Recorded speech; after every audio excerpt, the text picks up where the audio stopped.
ભારત અને પાકિસ્તાન વચ્ચે સરહદે છેલ્લા કેટલાક દિવસોથી તણાવની પરિસ્થિતિઓ ચાલી રહી છે,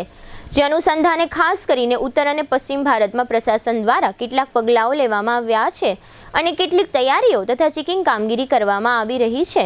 જેના ભાગરૂપે જામનગર પોલીસ વિભાગ દ્વારા આ વિભાગની મરીન પાંખના માધ્યમથી ખાસ કરીને દરિયાઈ વિસ્તારોમાં જુદા જુદા બંદરો પર વાહનોનું ચેકિંગ થઈ રહ્યું છે અને માછીમારોને જરૂરી સૂચનાઓ આપવામાં આવી રહી છે। આ પ્રક્રિયાના ભાગરૂપે જામનગર નજીકના સચાણા બંદરે પણ પોલીસ વિભાગે માછીમારીઓનો સંપર્ક કર્યો હતો અને જરૂરી સૂચનાઓ આપી હતી।